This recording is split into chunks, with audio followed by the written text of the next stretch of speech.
জয় মা তারা বলে ভিডিওটা শুরু করলাম। আগে আপনাদের সঙ্গে শেয়ার করেছি পুজোর প্রস্তুতি চলছে, আর এখন সেই শুভক্ষণ এসে আমাদের মধ্যে উপস্থিত হয়েছে মায়ের পুজোর সময়। একদম সেই সন্ধিক্ষণে এসে উপস্থিত, তারই ভিডিও আপনাদের সঙ্গে শেয়ার করছি। সোনু অফিসিয়ালে আবার জানাই সকল বন্ধুদের স্বাগত। সকলে ভালো আছেন, আমিও ভালো আছি। মায়ের পুজোর ভিডিও দিতে একটু দেরি হয়ে গেল, তাই জন্য ক্ষমাপ্রাপ্ত।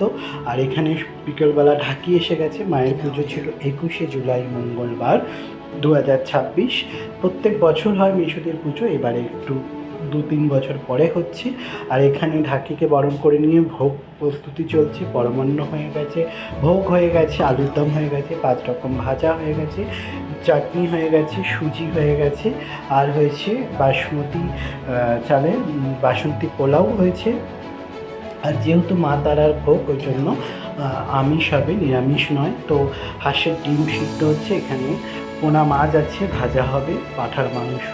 আর নৈবেদ্য প্রস্তুত চলছে। নৈবেদ্য যেভাবে ঠাকুরমশাই বলেছে সেইভাবে একটা 28টা, 9টা, 54টা না এরকমভাবে থালায় ভাগে ভাগে নৈবেদ্য প্রস্তুত করা হয়েছে। আর এখানে ঠাকুরমশাই ঘট স্থাপনের জন্য জোগাড় শুরু করে দিয়েছি। সমস্ত পুজোর জোগাড় শুরু হয়ে গেছে। মাকে সমস্ত মালা দিয়ে সাজানো হয়ে গেছে, মায়ের বেদি সাজানো হয়ে গেছে। আর বসেছে পুজো প্রায় রাত তখন 9টা থেকে। একে একে সমস্ত হবে। আর এখানে মেশো সংকল্পেও বসে গেছে। পুরুষোত্তমম নম শ্রীতে সকল কল্যাণ ভাজন যত্র জায়তে পুরুষ স্তমজং নিত্রম বুঝে। সংকল্প হয়ে গেছে। আর এদিকে বাইরে ঠাকুরমশাই যেখানে যজ্ঞ হবে সেটা প্রস্তুত করছে, যজ্ঞের বেদিটা। তো সংকল্প হয়ে গেলে আমরা যাবো হচ্ছে গন্ডি কাটতে। তখন রাত্রির প্রায় 10টা, 10:30 বেজে গেছে। পুজো চলবে সারা রাত। তো সংকল্প হয়ে গেছে, একবার পুজো হয়ে গেল, ওই জন্য ঘরটা পরিষ্কার করে দিচ্ছে বোন। তারপরে এবারে গন্ডি কাটতে যাব আমরা সবাই। তো ঢাক নিয়ে চলে গেলাম গঙ্গার ঘাটে গন্ডি কাটতে। গঙ্গার ঘাট থেকে বাড়ি কাছে, মেশো গন্ডি কাটতে কাটতে বাড়িতে ঢুকছে। তারপরে হবে ভোগ প্রস্তুতি, মানে ভোগ নিবেদন মাকে। তো ভোগ দর্শন করুন। ভোগ দর্শনে দুর্ভোগ কাটে। তো মায়ের সমস্ত দিয়ে মাকে ভোগ দেওয়া হচ্ছে। একটাই কামনা, মা যেন সমস্ত কিছু গ্রহণ করে, মায়ের কৃপাপ্রাপ্ত হই, সকলের মনস্কামনা পূর্ণ হয়, সেই প্রার্থনা প্রত্যেক বছর মাসিতে বাড়ি এই পুজোটা হয়। তো এবছর 2-3 বছর পরে হয়েছে। আর এবছর আমি প্রথম, এবং আমার বউও দুজনে একসঙ্গে হাত মিলিয়ে মায়ের পুজোর জোগাড় করা, সমস্ত কাজকর্ম করা মায়ের সৌভাগ্য হয়েছে, মাই কৃপাপ্রাপ্ত করেছে। আর এখানে ভোগ নিবেদনের পর বরণ চলছে ঠাকুরের, আরতি হচ্ছে, হওয়ার পরে হবে যজ্ঞ। প্রায় তখন রাত্রি 2টো বাজে। পুজো সারা রাত হবে। যজ্ঞ শেষ হয়ে, পুজো শেষ হতে হতে ভোর 5টা বেজে গেছিলো। তো মায়ের আরতি একটু দর্শন করুন।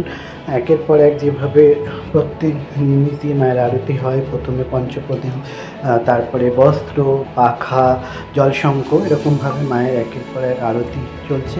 আর মায়ের মুখ কত সুন্দর, কত জল করছে দেখুন। আর বাইরে এখানে যজ্ঞটা আমরা বসবো এবারে, যে আরতি শেষ হয়ে যাচ্ছে। ঠাকুরমশাই এবারে একজন এসে গেছে, যজ্ঞ এখানে শুরুও হয়ে গেছে। দুজন দুদিকে করছিল। তো যজ্ঞটাও প্রায় 2 ঘন্টার উপরে হবে।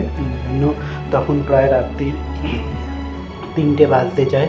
তো একের পর এক ওই জন্য যজ্ঞে বসে গেছে। আর এখানে 28টা প্রদীপ জ্বালাতে বলেছে, 28টা প্রদীপ ধরানো হয়েছে। এবারে যজ্ঞে সবাই মিলে বসেছে। যজ্ঞে হোম আহুতি দেওয়ার আর জয় মা তারার ধ্বনি দিয়ে মুখ দিতে হচ্ছে। পরিবেশ পুরো একদম অন্যরকম লাগছে। আর এখানে সকলে মিলে আমরা বসেছি যজ্ঞে, সকলের মনস্কামনা বলে যজ্ঞে হোম আহুতি দেওয়ার। তো যজ্ঞ শেষ হতে হতে প্রায় ভোর 5টা। যজ্ঞ আমাদের সম্পূর্ণ হয়েছে। দুধ দিয়ে যজ্ঞকে শান্ত করা হচ্ছে হোমে। তারপরে এবারে হবে পুষ্পাঞ্জলি, বা ঘরে ঠাকুরমশাই ডাকছেন, বড় ঠাকুরমশাই যিনি ঘরে পুজো করছেন। তো আমরা পুষ্পাঞ্জলি দিয়ে মায়ের কাছে ভালো করে ভক্তিভাবে প্রণাম করে তারপরে জল গ্রহণ করেছি। এইভাবে আমাদের পুজো সম্পন্ন হলো। তারই ভিডিও আপনাদের সঙ্গে শেয়ার করলাম।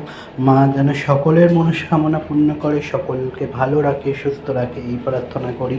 সকলে মায়ের কৃপাপ্রাপ্ত হন, মা নিজেও ভালো থাকে, জগৎ সংসার ভালো রাখুক, এই প্রার্থনাই করি। আবার বলি, সকলের মনস্কামনা মা পূর্ণ করুক, ভালো রাখুক, সুস্থ রাখুক। এই প্রার্থনাই করে দুজনে মাকে ভক্তি ভরে একটু সব শেষে প্রণাম করে নিলাম। মা সকলের মনস্কামনা পূর্ণ করুক। আবার বলি, সবাই ভালো থাকুক, সুস্থ থাকুক। জয় মা তারা, জয় গুরু বামদেব, জয় রাধে রাধে। দেখা হচ্ছে আরেকটা ভিডিও। ততক্ষণের জন্য সবাই ভালো থাকবেন, সুস্থ থাকবেন। রাধে রাধে।